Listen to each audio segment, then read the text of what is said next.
নমস্কার, people's voice নিউজে আপনাদের সবাইকে স্বাগত। 21শে এপ্রিল নবান্ন অভিযানের ডাক দিল চাকরি যারা হারিয়েছে সেই ঐক্যমঞ্চের শিক্ষক, শিক্ষিকা এবং অশিক্ষক কর্মচারীরা। মুখ্যমন্ত্রী বলেছিলেন সোমবার দিন তিনি যাবেন এবং নেতাজি ইন্ডোর স্টেডিয়ামে এদের যে সমাবেশ আছে সেখানে তিনি ওদের সঙ্গে যেতে চান, কথা বলতে চান। কিন্তু বোঝা গেল মুখ্যমন্ত্রী যাওয়ার আগেই তারা নবান্ন অভিযানের কর্মসূচি ঘোষণা করে দিলেন এবং এই সরকারের ওপর তাদের যে আস্থা বা ভরসা এতটুকু নেই এই নবান্ন অভিযান কর্মসূচির মধ্যে দিয়ে সেটা স্পষ্ট হয়ে গেল। সরকার থেকে আমি দেখলাম শিক্ষামন্ত্রী, মুখ্যমন্ত্রী বারবার করে বলছেন যে তাদের ওপর ভরসা রাখতে। তো ভরসা কিভাবে রাখবে? 2015 সালে এসএসসি হওয়ার পর থেকে তারা তো ভরসাই রেখেছিল। ভরসা রেখে আজকে তাদের 26,000 চাকরি চলে গেছে। এর থেকে 7 বা 8,000 যদি অযোগ্য হয়, বাদ বাকিরা তো যোগ্য। তাহলে তাদের চাকরি সরকার রাখতে পারলো না কেন? আজকে যেটা বলা হচ্ছে যে আত্মপক্ষ সমর্থনের সুযোগ পায়নি, দীর্ঘদিন ধরে পেয়েছিল।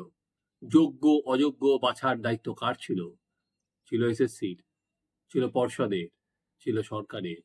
তারা সেটা করতে ব্যর্থ হয়েছে।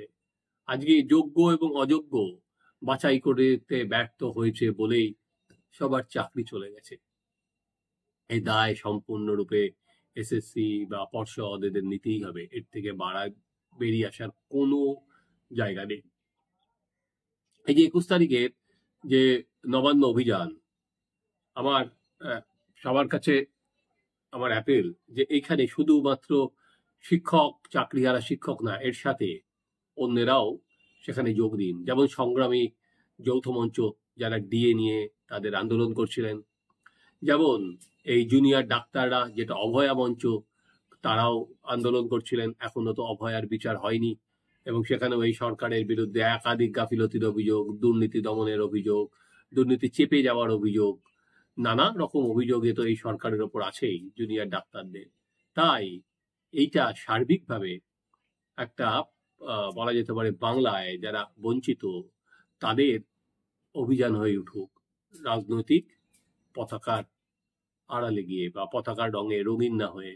সাধারণ মানুষ সত্যি তো তাই, তাদের তো অধিকার বুঝে নিতে হবে, তাদের তো দাবি রাখতে হবে।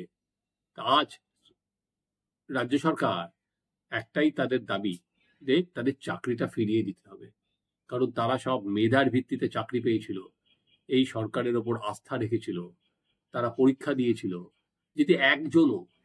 যদি একজন প্রার্থীও অযোগ্য হয় সেটা কেন হবে?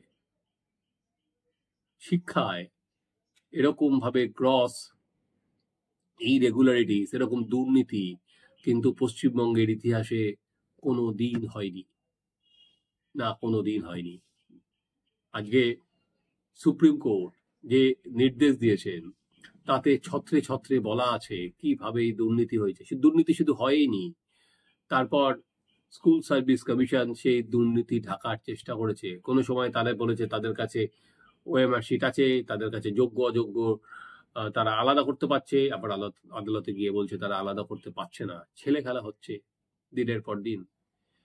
এবার সুপ্রিম কোর্ট যে রায়টা দিলেন এবং সে রায়ে তারা আবার বলেছেন চাকরির পরীক্ষা নিতে 2016 সালে যাদের এই চাকরি হারানোর জন্য।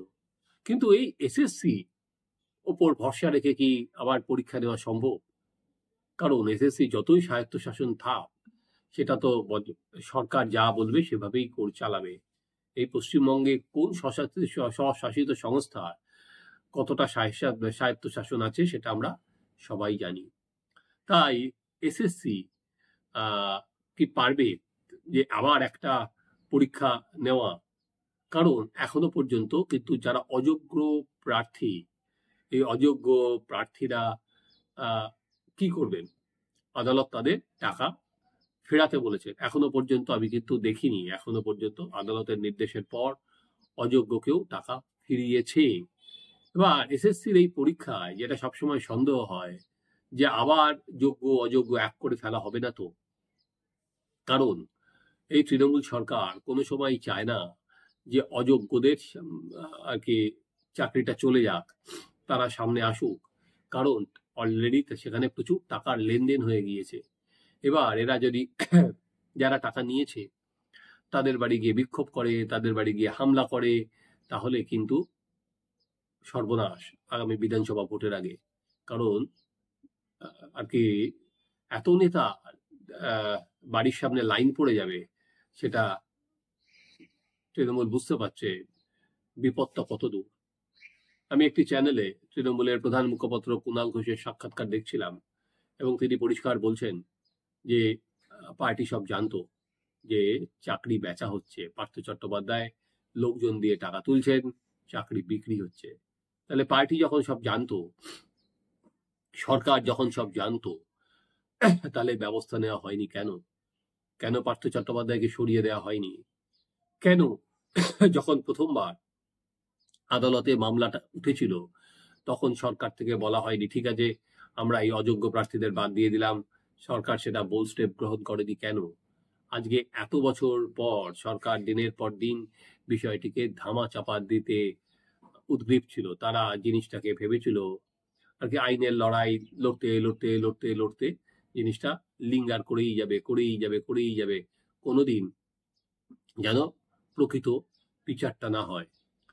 ঠিক যেমন আমরা দেখেছিলাম এই ডিএ মামলায় হচ্ছে, ঠিক যেমন অভয়ার কেসে হচ্ছে। কোনো বিষয় এলেই সেটা কোনো সময় সমাধানের রাস্তা নেই, সেটা তৃণমূল সরকার সবসময় চেষ্টা করছে বিষয়টিকে ড্র্যাগ করা, বিষয়টিকে টেনে নিয়ে যাওয়া। তাতে তারা কিছু সময় কিনতে চাইছে, এবং একটার পর একটা ভোট আসছে এবং তারপরে ভোটে জিতে যাচ্ছে। ব্যাস মনে করছে তারা এইভাবেই চলছে, এভাবেই চলবে। তা আজকে সময়টা কিন্তু খুব স্পষ্ট। এই যে যে ছেলে মেয়েগুলোর মাইনা বন্ধ হয়ে যাবে, এই যে 17,000 18,000 যারা যোগ্য, তাদের বন্দোবস্ত কিন্তু সরকারকেই দায়িত্ব নিতে হবে। তাদের চাকরি চলে যাওয়ার যে টাকা তারা যে হারাচ্ছে, তাদের সংসার চালানো, এর ভার কে নেবে? এর ভার সরকারকেই দায়িত্ব নিতে হবে। অযোগ্যরা কি করবে সেটা তৃণমূল কংগ্রেসের শাসক দলের বিষয়, তারা তার মতো করে বুঝে নেবে। কিন্তু সরকার আর শাসক দল তো এক নয়। যারা যোগ্য প্রার্থী তাদের পাশে গিয়ে সরকারকেই থাকতে হবে। ওই মানবিক মুখ মানে শুধুমাত্র গিয়ে চারটে ভালো কথা বলা নয়। এর আগে দেখেছিলাম যখন আন্দোলন হচ্ছিল, সেই আন্দোলনকারী শিক্ষকদের পার্থ চট্টোপাধ্যায় কিনে নিয়েছিলেন, তাদের উল্টে কিছু ভালো পথ দিয়ে সেই আন্দোলনটাকে ভাঙার চেষ্টা করেছিলেন, অন্যদের বঞ্চিত করে। ফলে এখন আমার মনে হয় ওই লালিপপ দিয়ে কেউ ভুলবে না, সেই জায়গাটাও আর কারণ নেই। সেখানে গিয়ে ওই সহানুভূতি দেওয়ার জায়গায়ও কিছু নেই। সহানুভূতি নয়, এখন তারা ফল প্রত্যাশা করে। সহানুভূতি জানানোর দিন শেষ। এখন তারা হাতে নাতে দেখতে চায় তাদের চাকরিটা তারা পেয়েছেন, এর মাঝামাঝি কিছু নেই। রাজ্য সরকারকে ব্যবস্থা করতে হবে যারা এরা চাকরিটা ফেরত পান। কিভাবে করবেন না করবেন সে দায়িত্ব রাজ্য সরকারের। কারণ যখন দুর্নীতি হচ্ছিল, সরকার যদি তখন থেকে কঠিন পদক্ষেপ নিত, তাহলে তো আজকে এত দূর এগোতই না, এতটা এই যে বীজ বৃক্ষ এতটা ডালপালা বিস্তার করতই না। আজকে সরকারকেই ব্যবস্থা নিতে হবে, এবং কি ব্যবস্থা নেবে, কত তাড়াতাড়ি নেবে, যত তাড়াতাড়ি নিতে পারে তত তাড়াতাড়ি কিন্তু এই যাদের চাকরি গেছে তাদের পরিবারগুলোর মুখে আবার হাসি ফুটবে।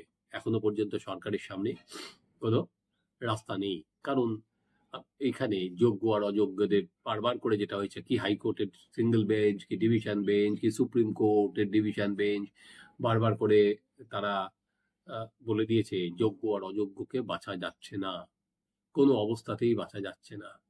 তাই সবার চাকরি খারিজ হয়েছে। তাই ওই ললিপপ আর নয় করে দেবো করে দিচ্ছি, এই বিষয়টা আজকে পেরিয়ে গেছে। আজকে একটাই, এদের চাকরিটা ফিরিয়ে দিতে হবে। তাই 21শে এপ্রিলে যে নবান্ন অভিযান, সেই নবান্ন অভিযান শুধুমাত্র এই কজন যারা বঞ্চিত চাকরি হারাদের নয়।